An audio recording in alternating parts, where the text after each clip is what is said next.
Why go to the moon? Why go to the moon, some say? Why climb the highest peak? Why 35 years ago fly over the Atlantic? Why does Rice play Texas? We choose to go to the moon. We choose to go to the moon. We choose to go to the moon not because it is easy, but because it is hard. I was born on May 29, 1917 in Brookline, Massachusetts. I'm the second of 9 kids born into a wealthy family. In fact, we are so wealthy that our dad gave each of us $1 million the day we turned 21. I was nicknamed Jack as a child, and me and my brothers were drafted into World War I, or II, I think, actually.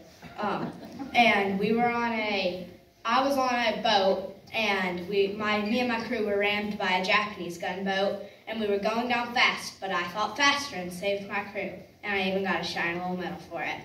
But sadly, my brother Joe, who had been being groomed to become president by my father and was most likely one day gonna become president, was killed in that same war. But I fulfilled my father's dream through the Democratic Party.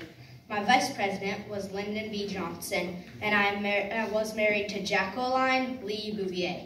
I'm the second youngest president ever, and some highlights of the things I did during my presidency was that I fought racial injustice. I won the Cold War, and I beat the Soviets in the Cuban Missile Crisis. But sadly, on November 22nd, 1963 in Dallas, Texas, I was assassinated. The whole attack lasted between 6 to 8 seconds. Lee Harvey Oswald was charged for my assassination, but before he could stand trial, he was assassinated by Jack Ruby in the first ever See It As It Happens news event. My fellow Americans, ask not what your country can do for you, ask what you can do for your country.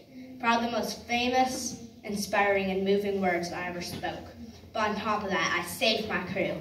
I won the Cold War, and I beat the Soviets in the Cuban Missile Crisis. So any conversation about the good? No.